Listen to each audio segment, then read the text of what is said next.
Some of us who began our work in the early 70s,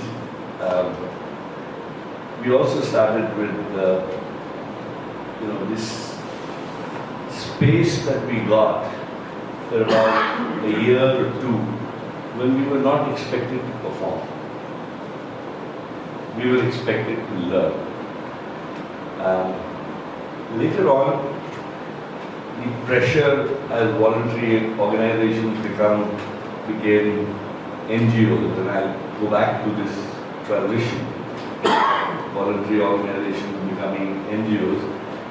Young people were not given this space to come, explore, learn, and then make choices which were meaningful to them.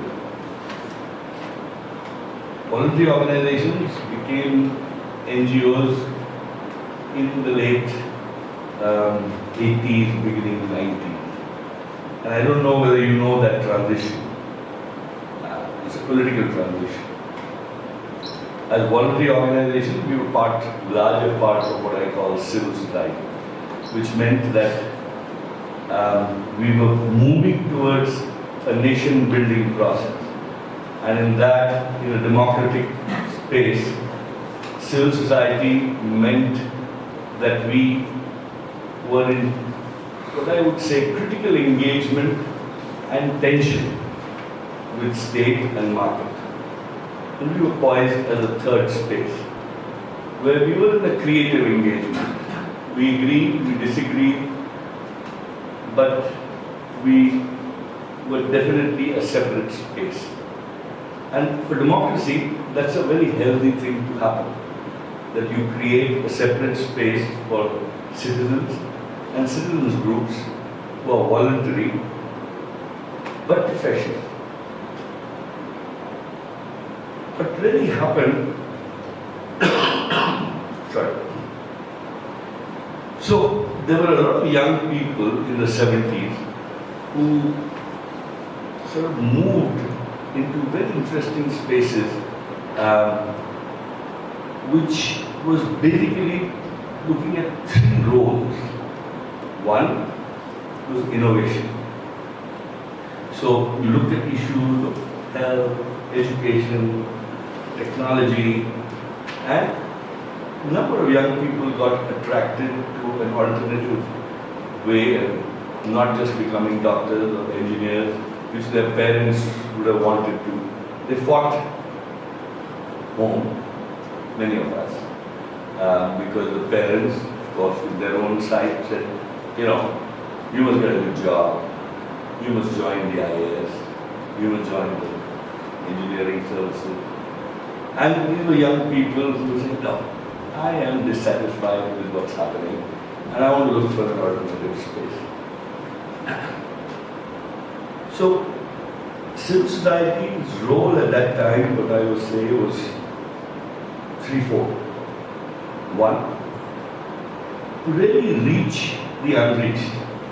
Go to those places where nobody else dared to go. In terms of physical spaces like Kutch, in Ladakh, where you're going to go.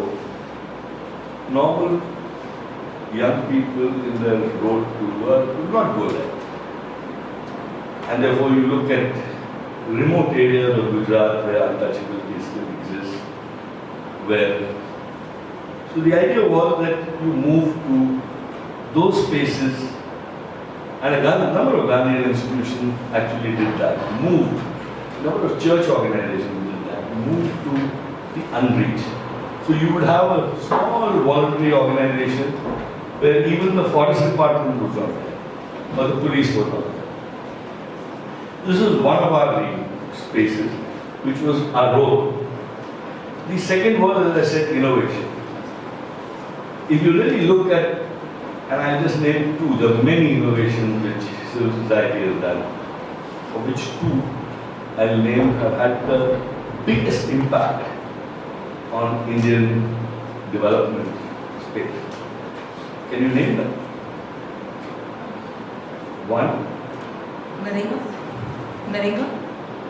One was the biggest, the first one was Dr. and Dr. Arodi in Jamkhed in Maharashtra, where they came up with a whole listing of the concept of where there is no doctor.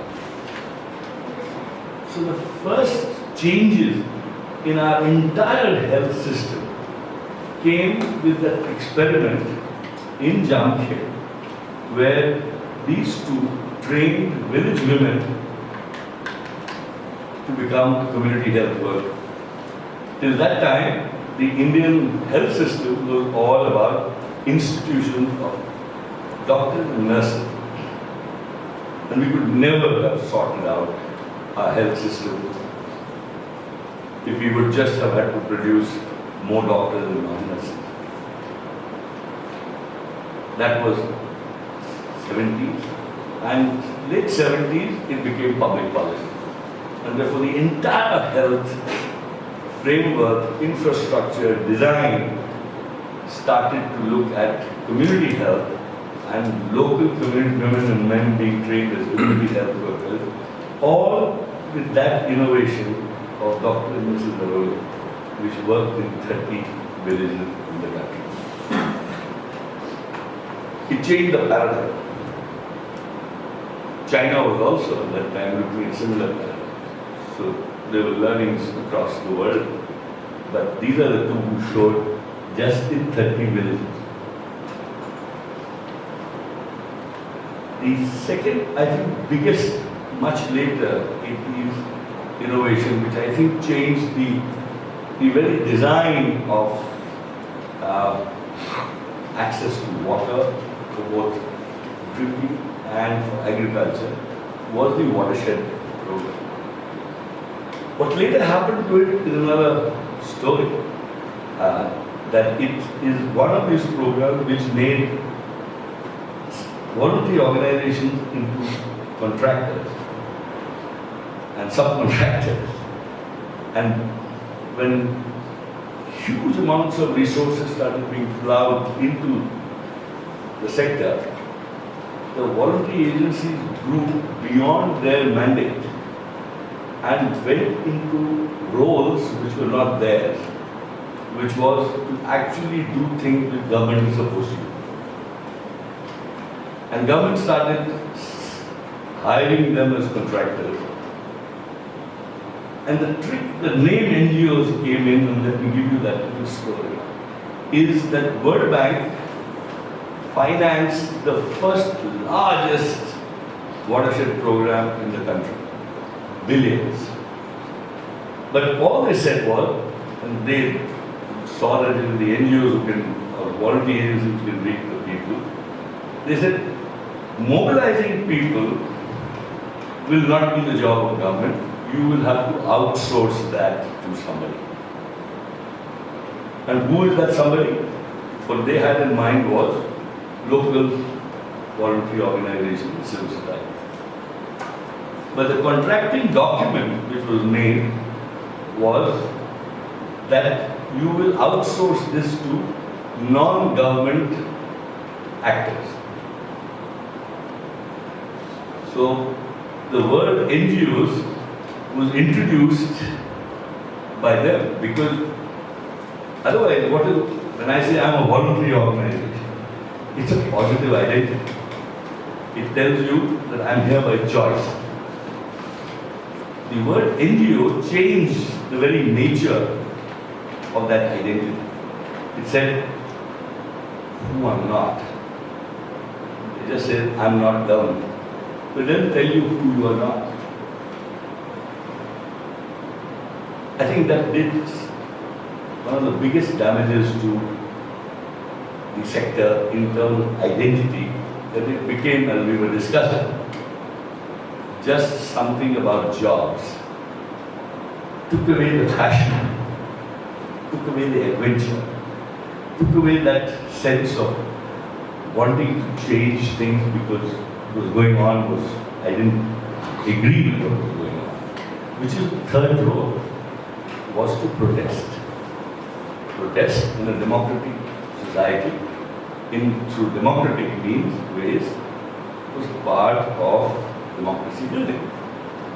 And so you had some of the most beautiful protest movements in the country. Never. A very interesting protest movement. You're now going to Orissa and you've seen these protest movements. So these are our three roles. And I'm so happy, and I really congratulate you to revive in whatever ways, with 10 fellows, with 20 fellows a year, this spirit of voluntary. You give that space and time to young people to explore, to find what is close to their heart,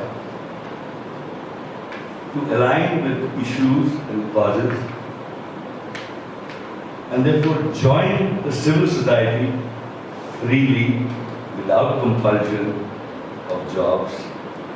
You may give 5 years, 10 years of your life, but you may give your entire life, like some of us. But it's meaningful, it's meaning making to you, and therefore you become the first few in every year who start looking at citizenship. And the word India comes into your identity.